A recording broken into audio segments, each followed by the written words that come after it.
Hallo und willkommen. Wir sind hier, wir machen das und das. Im heutigen Video zeige ich dir eine tolle Ausflugsidee oder einen deiner zukünftigen Urlaubsorte in Kroatien. Das natürlich liegt an dir und deinen Liebsten. Herzlich willkommen auf die Insel Silva.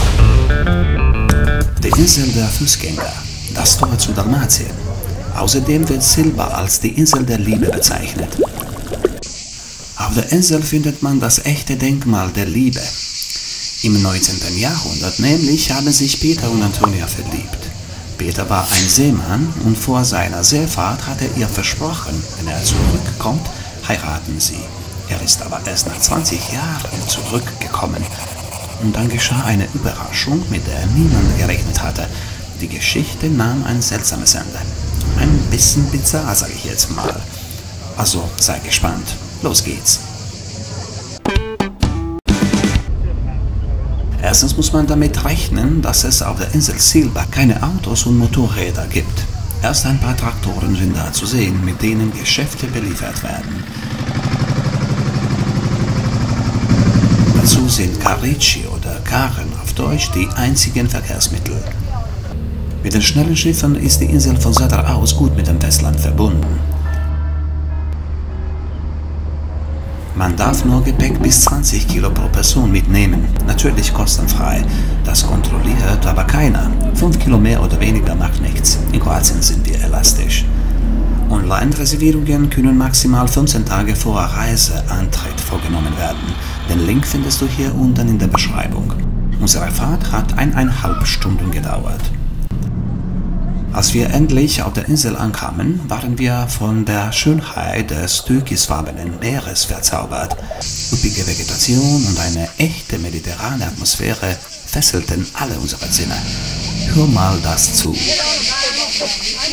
Insgesamt 15 Minuten lockerer Spaziergang, den wir in der Mitte halbieren, um uns zu erfrischen.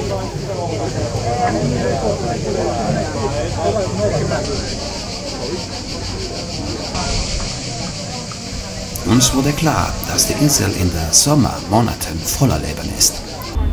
Einheimische erzählen uns von über 5000 Touristen, Ausflüglern und Einheimischen. Im Winter bleiben hier nur etwa 200 Menschen.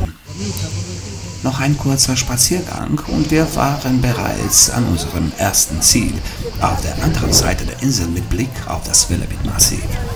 Das ist der Strand Sotorišće. Der Gott war hier besonders großzügig.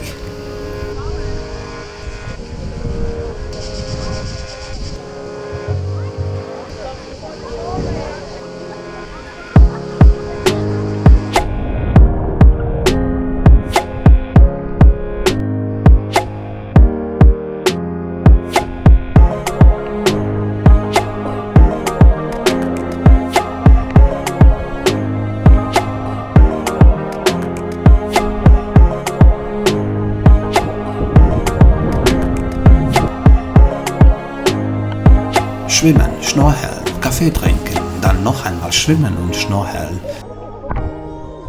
Da wir für 15 Uhr einen Tisch im Restaurant reserviert hatten, was ich unbedingt vor der Ankunft empfehle, mussten wir los. Ein weiterer Blick auf diesen wunderschönen Strand. Bis zu einem anderen Mal. Mit dem Essen waren wir besonders zufrieden. Es gab Thunfisch Pastizzada. Pastizzada ist ein traditionelles Essen in Dalmatien und wird normalerweise aus Rind oder Kalbfleisch zubereitet. Mit Thunfisch habe ich es noch nie probiert und es war super lecker. Zum Abschluss gönnten wir uns noch etwas Süßes und das war kein Fehler, hat sehr gut geschmeckt. Den Link zu diesem Restaurant findest du auch in der Beschreibung. Liebe geht durch den Magen, aber nicht für die Hauptrollen in unserer nächsten Geschichte, die ich bereits angekündigt habe. Peter und Antonia verliebten sich ineinander. Wenn ich von dieser langen Reise zurückkomme, sagte Seemann Peter einen Tag vor der Abreise, werden wir heiraten. Ich werde um das Haus herum einen Garten anlegen und in der Mitte des Gartens einen Turm bauen, von dem aus man die ganze Insel und das Meer sehen kann.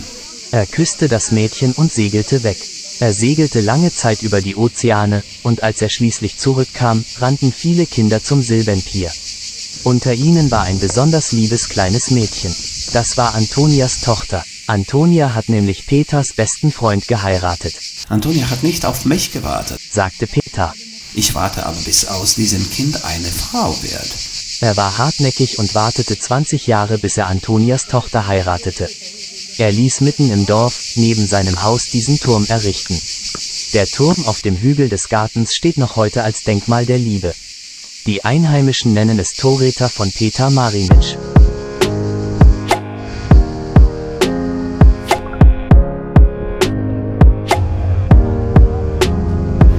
Falls du schon auf dieser Insel gewesen bist, freue mich auf deine Erfahrungen, die du mit uns allen teilen könntest. Es soll nicht unbedingt Silber sein. Deine Empfehlungen sind uns auf jeden Fall wertvoll. Für weitere Geschichten und neue Abenteuer abonniere meinen Kanal. Für tolle Unterkunft in Dalmatien besuche meine Webseite. Hier findest du den Link. Besten Dank und bis bald bei Brazzo TV.